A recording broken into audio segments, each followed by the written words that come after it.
reintroduce yourself because I'm not doing good justice for you. Sure, So introduce yourself to the crowd, please. So, hey, ooh, that was loud. Morning, guys. My name is Melvin. I run a company called RPG Commerce. Quick intro. I came from a small town, Setiawan. I don't know if how many of you guys heard of the town. I'm trying to look for more Setiawan friends here in KL.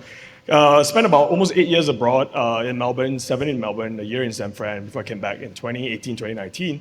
And in the background of as a person, I was very much in performance marketing, drop shipping, growth hacking, a lot of digital marketing stuff.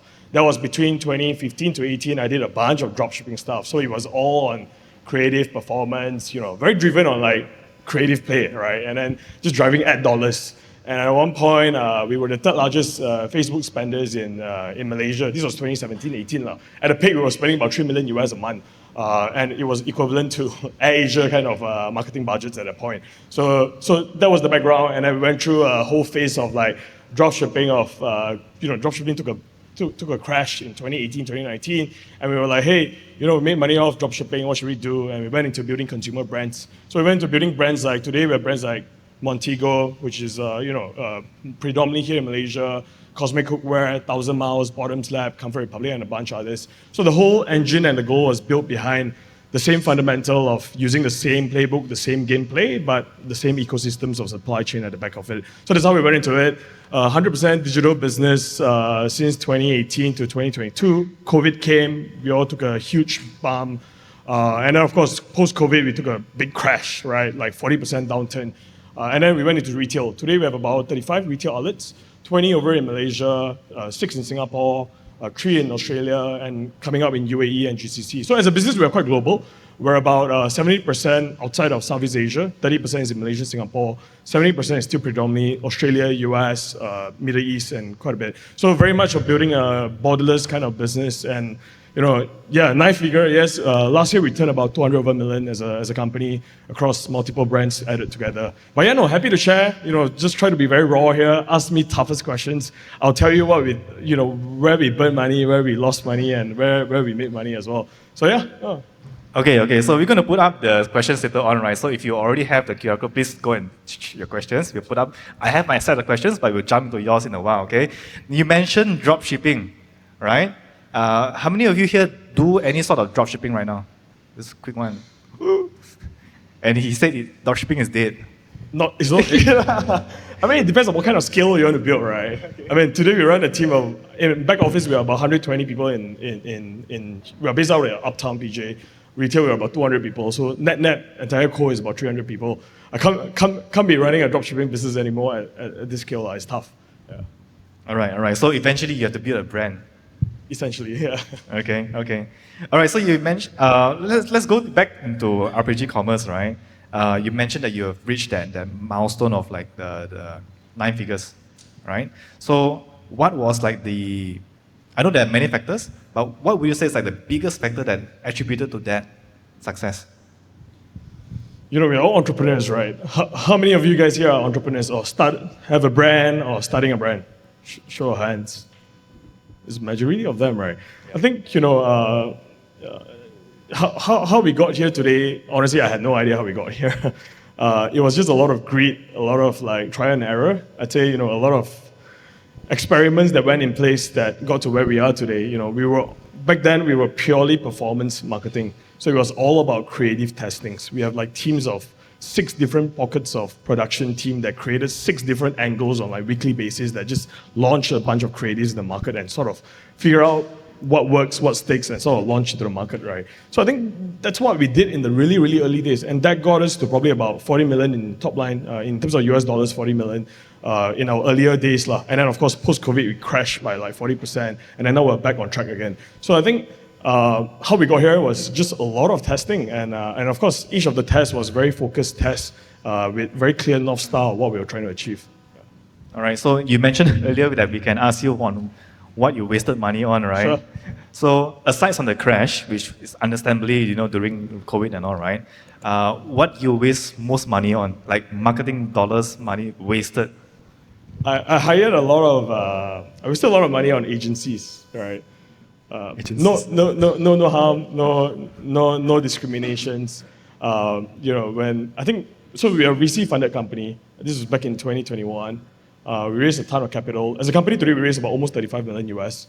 Where we spent the most money was listening to some of the consultants or agencies that say, hey, you should work with the best creative agencies in the market, and you should rebrand for 200,000 US dollars. We're like, sure, they were like, their clients were like Netflix, one of the top clients, top dogs in New York, and we were like, sure, we'll do it, kind of thing. So we did a bunch of that, and we realized that a brand is not a brand that is just going to look good on paper, right? A brand is a brand that actually has strong traction, strong customers, strong customer service, strong product at the end of the day, right? So we wasted a bunch of money on just doing a lot of things that looks good on paper, but was never good in executions, or never bring true business values at the end of the day. Because ultimately, what are you looking for? You're looking for conversions, you're looking for loyalty as a brand, right? So I think, we spent probably $1 million or $2 million US on like just really stupid things. Yeah. So if I can dig down a little bit deeper, right? What did the agencies do? They came in and rebranded one of our biggest brands. Back then, one of our biggest brand was UB. It's a swimwear brand. We're doing about almost 20 million US top line per annum. We needed to, the brand looked a bit girly, and then a lot of customers were, I don't want to say gay, but a lot of customers were like that, and we wanted a bit more rebrand about it. And the agency came in to help us to rebrand the entire brand. And honestly, at the journey of like doing that, I was like, yeah, sure. I think it looks really good. Looks really, And we were going to retail at that point. We were going to Macy's. We were going to Target in the US. But ultimately, it didn't change anything, and it was just it just made us feel good, make us look good. But ultimately, it didn't move any needle in the business. Okay. So was that the decision because of that made you go into building your own team in-house? Or what's your thoughts on this, right? In-house marketing teams versus hiring agencies. What's your mix, or do you even... I'm not trying to offend agency Okay. owners. There's a lot of agencies here today, by the way. No, I think I'm always a pro in-house kind of guy, but in-house is tiring, right? You need big team, you need to manage the team, you manage N-1, -2. In the days where we were scaling very quickly, we worked with a lot of agencies. Every pockets of agency. This agency will manage this part of marketing spend, that agency will manage that part of marketing spend. But you realize that you're always one of many clients of that agency. You're not the only client of the agency, right? No matter how much more you spend, every month you will just spend more and more, but then you're never at the best interest of the agency, right? Even though they tell you, no, we spend all our time on you, right? So I think, and we recognized that very early on, and we recognized that that's the cons of working with the agency, but we were just desperate. But essentially, we outsourced for a period of time, and we knew that we wanted to bring them in-house, and we went through phases of like slowly phasing out one or two agencies, and then essentially move everything in-house. Today, we are almost, I would say like 90% in-house. Back then, we were like 50-50 kind of play. So I'm a more pro in-house guys than outsource. Yeah. All right, and it seems to be giving results as well. Hopefully. Okay, so you mentioned doing a lot of paid marketing, right? Like you run a lot of ads in the beginning. What is your content marketing strategy like? Do you even focus on content? I think, for us, we always think that creative and content is the king, right? In the consumer world or in the digital world. And we always think that your platforms like Meta, Google, and whatnot, they are always just amplification channels, right? Whatever you load into the amplification channel is ultimately your secrets, right? Your bullets or your creative sauce, right? So we spend a lot of emphasis, and you look at a lot of younger brands today, right, that spend a lot of time creating amazing content, and ultimately that became an edge for them to take over the competitor based on that, right? So I think in the earlier days, we had like teams of 6 different groups of like production team. So you have your video editors, you have your videographers, you have your copywriters. Essentially what every brand is doing right now, right? And essentially all their North Star is crunching creatives every single week, right? Just crunch as many angles, as many creatives as possible, and essentially just load it up to Meta platforms and let Meta fly, right? So that was what we did in the very, very early days where competitor was a bit slow in creating creative.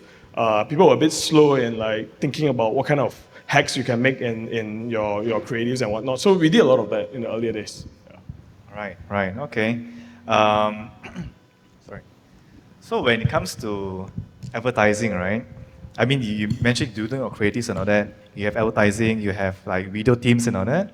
What would you suggest would be a good mix of team for a beginning e-commerce company? Like what kind of roles do they need to really kick off? Yeah, I always go back to focus again, right? I think focus is super important. I would assume that a lot of the brands probably like under 10 million a year, 5, 10 million kind of revenue a year. At those scale, you still want to keep your marketing team or your performance team very tight. You are very clear with the channel that you have achieved growth. So people that has probably gone through like $2-3 million kind of revenue growth stage, you will kind of know what channel works for you, what channel doesn't work for you anymore. Don't spend time on channels that doesn't work for you anymore. Spend all your time on channels that work for you to get to 8-figure, right? Because a lot of times people always ask, hey, how do I go from 7-figure to 8-figure? And by just doing that, essentially, you'll get to 8-figure quite quickly. Creative world, you double click into so many creative channels, right? You have your YouTube shorts that are very different type of creative play. You have your TikTok today, they're also very, very different compared to your IG, compared to your Meta as a platform, right? So figure out each of the channels' North Star, build the kind of North Star that fits each of the channel strategy, and essentially have 1 or 2 guys that is just dedicated in creating that. And essentially all they look at is just one channel. If they look at one channel and they create contents that fit the channel, essentially that's how you're going to grow and scale very, very quickly. And trust me, I've done that many, many times. So essentially that's what you need to get to 8-figure very quickly. Yeah. And our friends that have done it, right? Like Jared is here, we need Skin, a bunch of other guys that has done very, very similar kind of strategy that sort of got to that stage. Okay, so you have a few brands under your company, right? And obviously you mentioned you do a lot of different kind of marketing, a lot of channels, right? Do you know like which channel is best, and does it differ from brands to brand under your company? It definitely differs from product to product, brand to brand, and market to market as well. Today we are in quite a few markets. What works in Malaysia probably doesn't work in Singapore, what works and vice versa, right? Like Malaysia, of course, in the last 12, 18 months, TikTok has been skyrocketing, right? Last year we did a very viral strategy last Ramadan. This was a year ago, where we copied the Mr. Beast strategy, right? Where you go on the street and you give someone 5,000 ringgit, 10,000 ringgit cash. And in 30 days we had 11 million views on TikTok, right? And we gained 200,000 followers on TikTok. And that created the whole boom of like Montego. That was Montego and Cosmic last year. So you guys can copy this strategy. I think it still works. Just go to the street, give out things, do stupid, crazy things. Like this Ramadan, my team went out and give out iPhones to random people that walk past, right?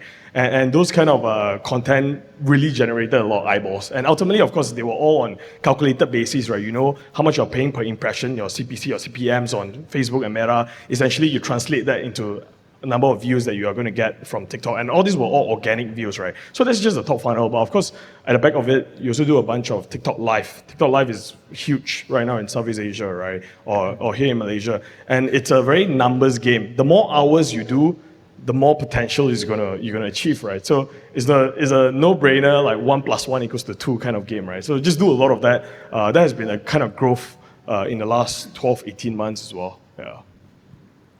Okay, so I believe what you're trying to say is something new beats best, right? When you do something new, something that's not seen before, it's out of the blue, then it creates eyeballs, Yeah. right? I mean, do something that your competitors wouldn't want to do, right? Or either it's too hard to do, too expensive to do, too tedious to do. Just do a lot of that. But that also means that it's very tiring. But What's the biggest challenge when it comes to doing that? Getting your people motivated to do that? you have to convince the team, right? Like we were convincing the team to go on the ground and shoot like random contents, giving out like random stuff to people. The team was not willing to do it. They will push back? Yeah, they will push back and say, shy. no, we are a brand, we cannot do that. It will tarnish us, it will make our brand look cheap, da da da. So many pushbacks, right? And it's normal, right? People are resist to change, right? So we just got to instill change constantly, and change the only constant in the company, right? So and same as like how we went into retail strategy. All the competitors wouldn't do retail. We went aggressive into retail, and it's as simple as just playing in the channels that competitors wouldn't spend a lot of time or a lot of effort on, and essentially that's how you're going to win the game ultimately. All right, so you have so many channels, right?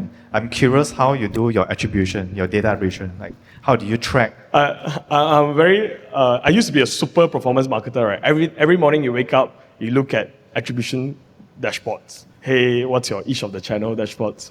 Honestly, today I don't look at them anymore because I think where we are today, we have gone past the stage of like, let's argue about every little points of like, oh, this came from IG, this came from TikTok, this came from everything. Of course, today we have two ROAS we look internally, right? We look at ad ROAS, which is ad platforms, and then we look at biz ROAS as the entire business. So there's always a correlation between different platforms. And as you scale different platforms, right, you want to spend lesser time arguing on which platform is giving you a higher ROAS. I'm kind of like opposite of whatever all marketers are talking about. Marketers are like, no, you're going to figure out your right ROAS. But ultimately, of course, you understand each of the platform ROAS, and then you sort of marry all of them together and you look at the biz ROAS as a whole. So, and why I decided to do that was for the first 1-2 year of us going omni-channel, there was so many arguments between my team that say, hey, my performance and e-com team will say, no, it's because of our performance and e-com, that's why it's getting the sales in retail, in B2B, in corporate sales and whatnot, right? And then you spend so much time managing expectations between different teams, right? And I was like, you know what? Let's not look at attributions anymore. Let's look at overall attributions as a business because ultimately we own the brand. Net, at the end of the day, entire revenue flows to the brand, right? So we had to change our view of looking at attributions. And frankly, today, probably I look at it once a month compared to back then was like a daily morning sort of ritual where you open and you look at your dashboards, right? We were using like triple wheel, right? And we're looking at triple wheel like, oh, okay, Facebook was doing well last week or yesterday. But today, I don't think we were looking at that kind of, we were not at that stage anymore. Okay. So ROAS, return on ad spend. I think all of you here knows what ROAS means, right? What is a good return on ad spend for something like your brand? It depends category to category, right? It depends on your margin. Our gross margins are high. We are in the 70s to 80 kind of gross margins, right? So when you have high gross margins, means you can be aggressive. Means you can spend a lot on marketing. At the peak, we were spending 50% of our revenue on marketing, right? 2-to-1, right? So every dollar, 50% goes to marketing because we were willing to go for growth, right? But of course, ultimately, as you scale, essentially you achieve product market fit and you achieve scalability of supply chain, you try to squeeze margins out of your other parts, warehouse, fulfillment, so on and so forth, right? But I think today, I don't know, what's a good ROAS is a very hard question to answer, but it really depends your stage of brand, how aggressive you want to go, how much more SKUs you want to launch, and all our brands are very different in profiles of marketing spend, right? Because they are at different age of marketing or journey of the brand. Yeah. So I don't have an answer. But my rule of thumb is always, these days we spend about 18% of our total revenue on marketing. Back then it was 50 at the peak, but I'm trying to push it down to 15. But I know that if I push it down, then means I will sacrifice a bit of aggressiveness, and that may grow the brand a bit slower over a period of time. Okay. Can I ask, what is for example, let's say I'll take one brand, Cosmic Cookware. I cook a lot, so what is a CAC for a customer of Cosmic Cookware? Good pick. We never rehearse this, right? Cosmic Cookware, a lot of people think it's a B2C business. You see our stores, you see we're in departmental stores, we see in everywhere. But 35% of our Cosmic business actually comes from B2B. So where does our B2B business comes from? A lot of property developers. So we work with one of the top 3 largest property developers here in Malaysia that give out Cosmic Cookware as a handover key gifts.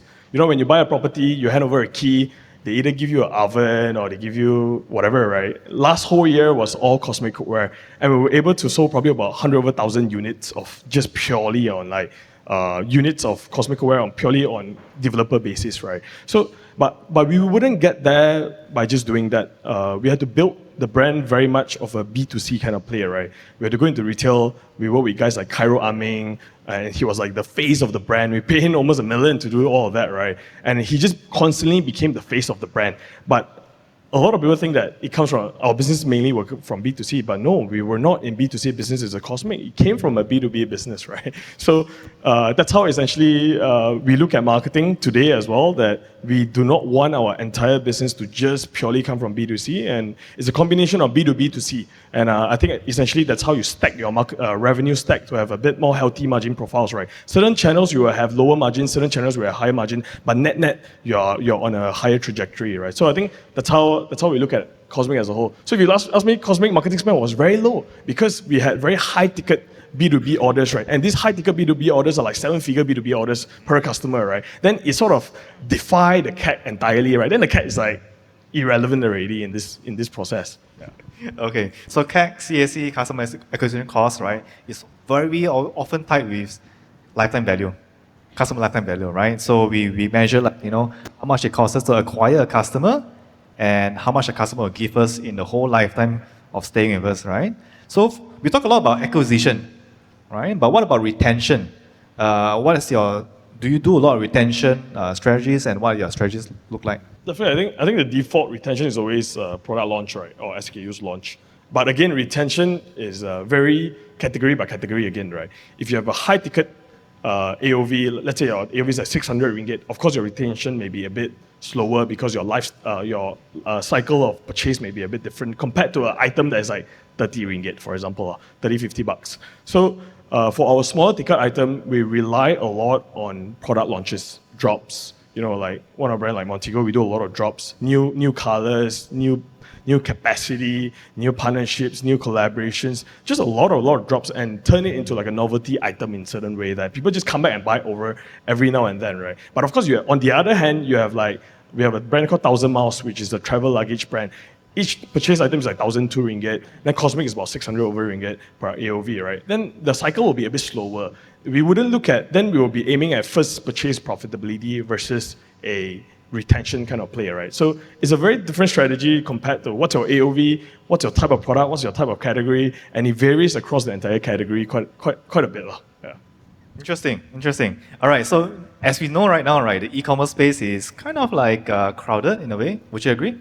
100%. 100%. Maybe the D2C also is crowded, right? I mean, in the whole area of selling online to offline, it's crowded, right? What is something, based on your experience, what is something that so many people do not know? I think, I always say that I think the market doesn't lack of brands. There's so many brands in the market. The barrier is so low. Everyone can start a brand yesterday night, right? But I think the market is lacking of brands that has strong channels, right?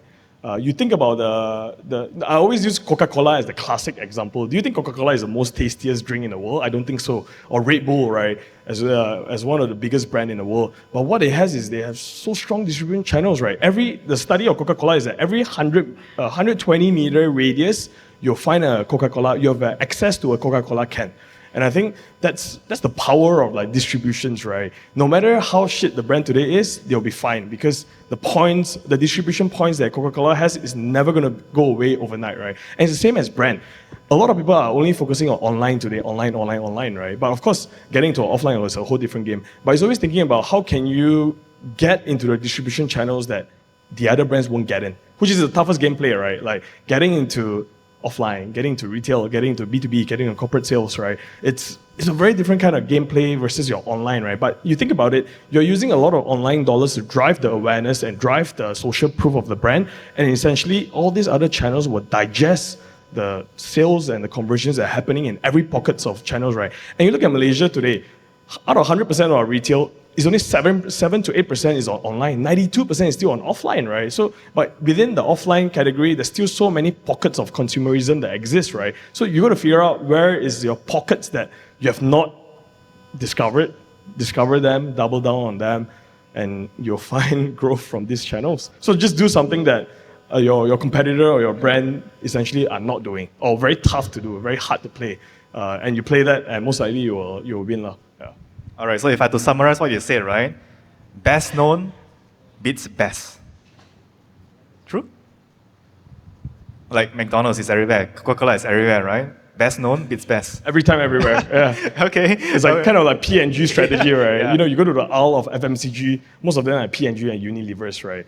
They're multi-brands, multi-tiers of pricing, but they're everywhere. Everywhere you go, you see their products, right? So essentially, everywhere, every time kind of play kind of strategy. Yeah. All right, I'm going to give a chance after this one more question to the crowd to ask their questions, right? I'm going to put up some of the questions here, but I'm going to give you a challenge right now before that, okay? So let's just say we launch a brand today. What brand can we launch? Let's say a shoe brand. Wow. Shoe, okay? Tough. Let's say we launch a shoe brand called MC, Melvin Chee, MC brand shoe. How would your process and strategy go to launch this brand today? Okay, Okay, I'll give you an answer there. How would I do it 2 years ago and how would I do it now? 2 years ago, I'll be like, creative performance. Create the best creative, put the best ad dollars, drive the sales, right? But today, I think I'll do it very differently. I'll spend a lot of time on seeding the brand. Like in-house, we are also seeding a lot of incubation of brands, like small little tier categories that we do not know whether we will work or not. How do we seed? We sit on creating a lot of content. We work with a lot of low-tier influencers, create the best contents out there, create the most contents out there. And you know that when you're creating digital assets, right, they are assets in the platforms, right? They will not go away, tomorrow, right? They're going to be there for a period of time, unless the person just delete your content and then you're gone. But essentially, we'll seed a lot of contents across all platforms, all the way from, like today we are spending a lot of time on Lemonade. People know that Lemonade is like the Bahasa or the English platform or Xiaohongshu. And here in Malaysia, it's taking off. And when you seed contents in those platforms, they are very, very cheap seeders, right? Because they are new influencers, so it's very cheap to seed contents there. So seed a bunch of contents in every platforms out there, and essentially, it's a matter of time that you'll figure out that which kind of platforms that sort of took off in certain narrative or brand that you're trying to create. And once you're done with seeding, then essentially that's how you put the ad dollars behind and amplify. And I always think that ad dollars is an amplification tool for marketing rather than a pure conversion tool for you, right? So using seeding to create top funnel, using ad dollars to actually capture the bottom funnel of the sales. And that's how I will build a brand today. So if we were to launch the brand today, I will spend probably 6 months, 9 months of just like quietly seeding the brand. Create a bunch of influencers content, be it 50, 100, 200, over 3 months, 6 months. When the time is right, put ad dollars. And a lot of people ask, hey, I spent a lot of money on marketing, why no sales? Because you didn't do the right thing well, and you didn't build the fundamental of the business well enough, right? So I think that's how I would do it now. Okay, so follow-up question to that, right? So if I'm an e-commerce brand right now, I've tried some marketing, I did some Facebook ads, I did some Instagram, I even go live on TikTok, I went to Bazaar also, not working. What can I do? What will you tell me? Well, before that, I hope you have figured out your product market fit, right? I hope that you figure out that your product is someone that will actually want to spend money on. I think product market fit phase is super important. You never know if you achieve product market fit until you feel it, right? But as a founder, or business owner, you know that you have a product market fit. When you go to Bazaar, people are like, oh my God, I love your product. Oh my God, that's product market fit in a certain way. But of course, there's in emotional product market fit, right? There's also technical part of product market fit from sales, from all your experiments and so on and so forth, right? So once you achieve product market fit, then of course you can scale the business, or else then it's going to be quite challenging to keep pouring dollars when the product market fit is not ready yet. Yeah. Okay, yeah. So like I always said, right? I mean, I tell some of my clients as well, it's always good to do manual sales first. Go to a customer and see what the person says. If he doesn't like it, then why scale it with paid ads and base your money there, right? So, yeah. We have lots of questions here. So I'm going to go from the top best ones, right? Okay, from Anderson. What is your most risky move you took in your year one business that became your tipping point? Most risky move.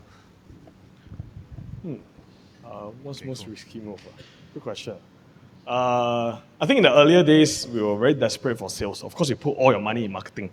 One of the earlier days, I think if you guys see the interview, I came from building Instagram accounts background. So we were doing a lot of shout outs, right? We would work with accounts that has like millions of followers, and then we create shout outs. And they were selling shout out slots for like $4,000 for 30 minutes, right? Then you have to essentially make like $12,000, $15,000, $20,000 in 30 minutes to cover that part of cost that you have just paid, right? It's like an advertising shout out.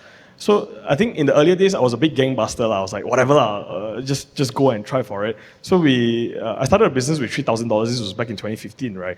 And we didn't have much money. We made money along the way. And then, of course, one of the biggest shout out we paid was like $12,000 for like 2 hours on sarcasm_only. I don't know if you guys know this account called sarcasm_only. One of the biggest account, and another account is called Fuck Jerry, which is one of the biggest in the world. So you paid $12,000 for 2 hours, and that essentially exploded the sales, right? And I figured out that, oh wow, there's so many people that were not willing to pay for this kind of shout-outs or advertising space was actually the green space for us to be aggressive. Because if you tell another guy and say, hey, pay me $12,000 for 2 hours of shout-outs, the guy was like, you're crazy. But I did something crazy like that sort of propelled our sales very quickly. And that opened up a whole new spectrum of like, hey, there's a better way to get sales faster in a certain way. Yeah, so I think that was quite risky. That I risked a lot of the money and to do something like that. Would you say you're a risk taker yourself? Quite lah. Quite, because not many people will do that, you know. They will do what is tested and proven.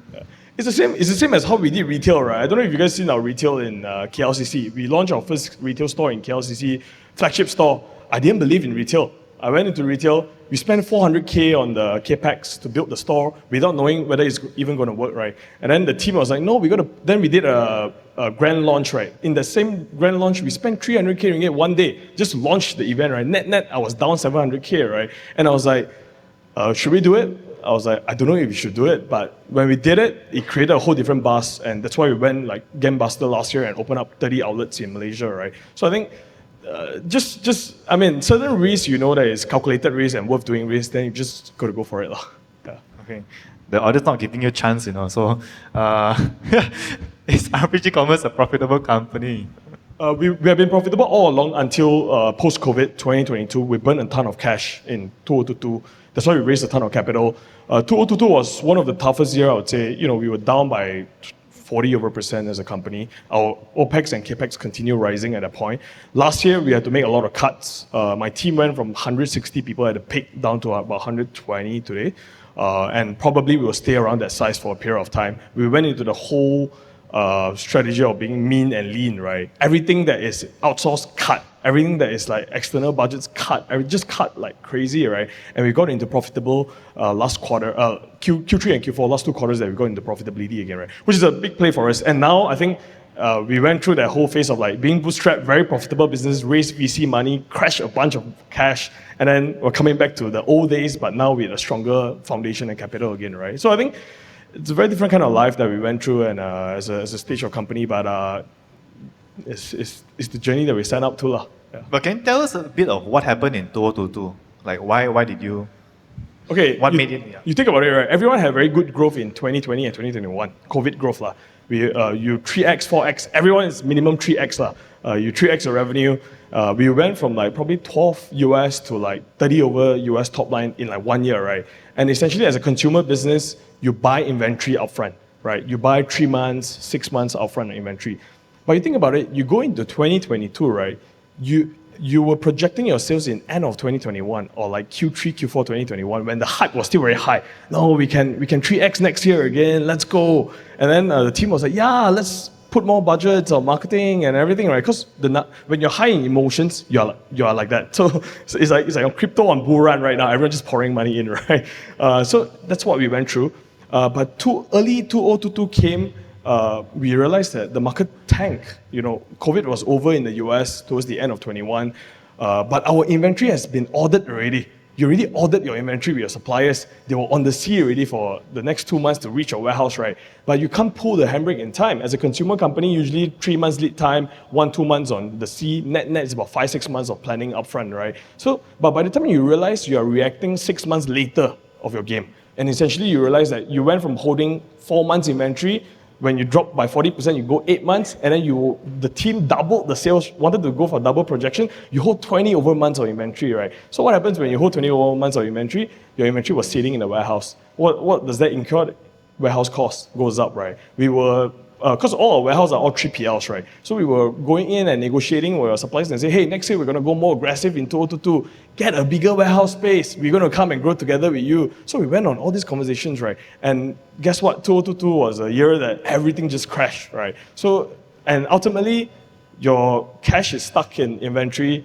Operational cost has gone up. You know, you needed more people to manage the budgets that you wanted to push. Ultimately, you were just burning. You were just burning, keep burning on like things that were not producing you revenue. And ultimately, as a consumer business, you got to manage your cash flow so properly, right? That your inventory is essentially your cash, and how fast you turn your inventory is how fast you turn your triple C, right? Cash conversion cycle, right? So important, right? So I think that's what happened for us in 2022. We were too optimistic of 2021 and 2020.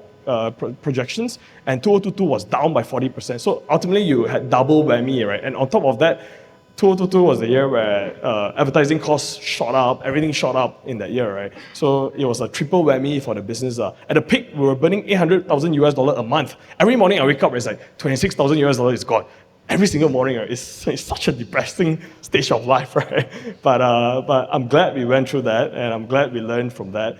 and we still survive. And today we are, stronger than ever as a business lah. Oh, I think you're not the only company that we have like people who are in gloves industry, building glove factory and all that, right? So they are all affected right now. So, right, this one here. So, what is your process for identifying demand for your products? Like some big FMCG companies, they have research campaigns and all that. So, what's your process for identifying like, hey, this product is going to sell?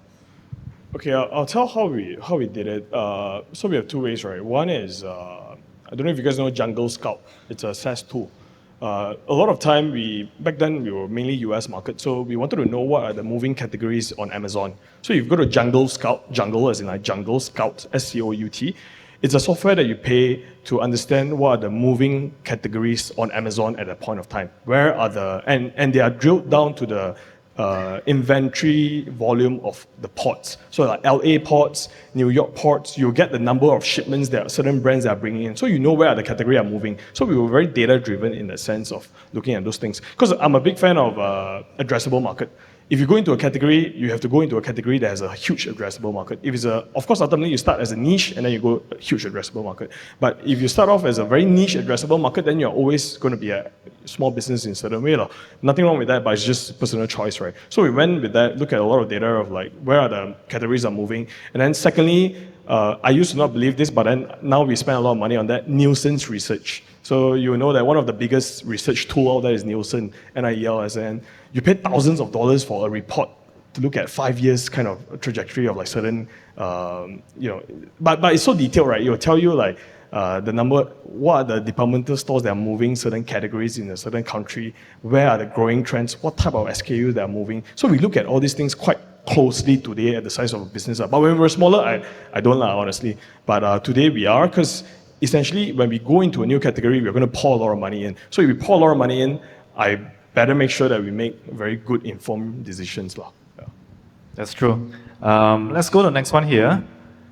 How did you start expanding out of Malaysia, tapping into these big household brands in the US? We were a bit unique. I started the other way. I started US first because when I was in Melbourne, I was in drop shipping. By nature, you wanted to make US dollars. You don't want to make ringgit. So we were lucky that we went the other way. I was drop shipping off AliExpress directly to US from our suppliers. So from there on, we already kind of knew how to build that in 2015. So it's been a while that we did that. So by nature, it was just knowing how to do it from drop shipping days and wanting to make US dollars. Yeah. All right.